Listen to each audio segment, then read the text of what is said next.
নমস্কাৰ সকলোকে সাফল্যৰ অন্য এটা ভিডিঅ'লে মই পুনৰবাৰ স্বাগতম জনাইছো। লাষ্ট ক্লাছৰ যোনটো প্ৰেক্টিছ এমচিকিউ আছিলে, কুৱেশ্যনটো আছিলে বৃন্দাবনী বস্ত্ৰৰ ওপৰত। প্ৰথম ষ্টেটমেণ্টত কৈছে যে 16th চেঞ্চুৰীৰ সময়ত আচলতে শ্ৰীমন্ত শংকৰদেৱৰ গাইডেন্সত ইয়াক বৈ উলিওৱা হৈছিলে। কাৰ অনুৰোধ মৰ্মে? কোচ ৰজা নৰনাৰায়ণৰ অনুৰোধ মৰ্মে। আৰু এইটো ষ্টেটমেণ্ট কাৰেক্ট হৈ যাব। ছেকেণ্ডত কৈছে যে মেইন ৱেভাৰ কোন আছিলে? মথুৰা দাস বুঢ়াতা। তেওঁক লগতে এছিষ্ট কৰিছিলে 12 গৰাকী শিপিনীয়ে। এইটো কাৰেক্ট হ'ব। আৰু বিশেষকৈ বৃন্দাবনীৰ বস্ত্ৰত কি প্ৰতিফলিত হয়? শ্ৰীকৃষ্ণ বাল্যকালৰ বিষয়ে। ইয়াতে ৰামায়ণা বুলি দিয়া আছে, এই ষ্টেটমেণ্টটো ৰং হৈ যাব। ইয়াতে কি কাৰেক্ট হৈ যাব? অপশ্যন এটো কাৰেক্ট হৈ যাব, 1 and 2 অনলি। আজি আমাৰ প্ৰথম প্ৰশ্নটো লৈ আহোঁ। Consider the following statement about Lutumari reserve forest. নিউজত আছিলে এভিকশ্যনৰ কাৰণে। প্ৰথম ষ্টেটমেণ্টত কৈছে Lutumari reserve forest is located in the Nagaon district of Assam. এইটো কাৰেক্ট হয়। ক'ত অৱস্থিত হয়? নগাঁও ডিষ্ট্ৰিক্টত অৱস্থিত হয়। ছেকেণ্ডত কৈছে it false under the Kampur revenue circle. মনত ৰাখিবা যে নগাঁও ডিষ্ট্ৰিক্ট তাৰ লগতে ক'ত হয়? Kampur revenue circle. এইটো শুদ্ধ হয়। ইয়াতে কাৰেক্ট হৈ যাব কি? C, both 1 and 2।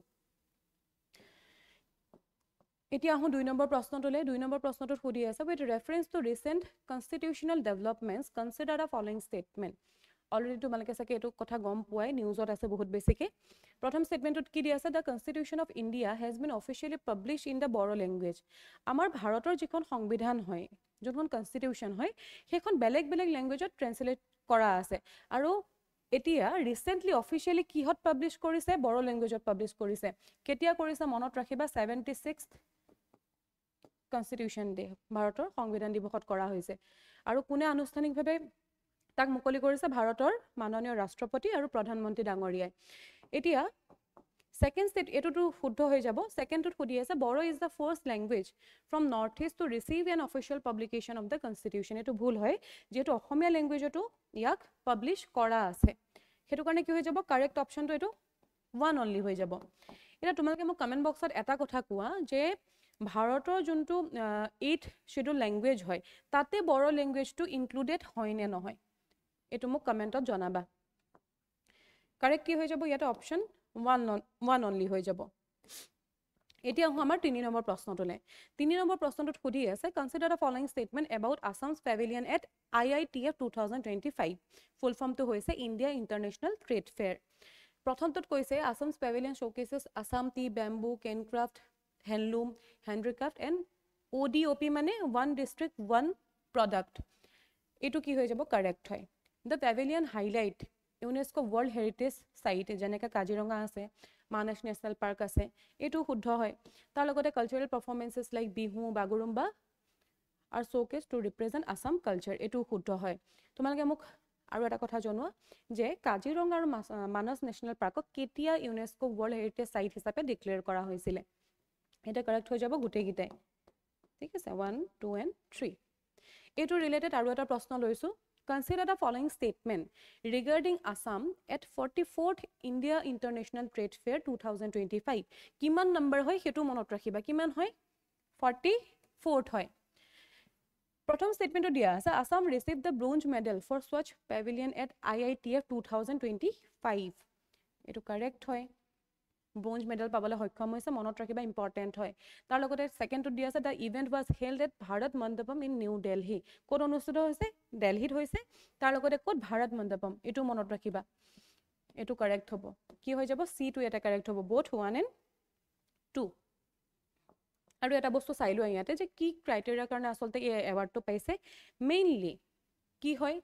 এটাটো হৈছে চাফ চিকুণ, তাৰ লগতে মেইনটেনেন্স আৰু ভিজিটৰ ফ্ৰেণ্ডলি লেআউটৰ কাৰণে। এইকেইটা ক্ৰাইটেৰিয়াৰ কাৰণে আচলতে এই এৱাৰ্ডটো পাবলৈ সক্ষম হৈছে।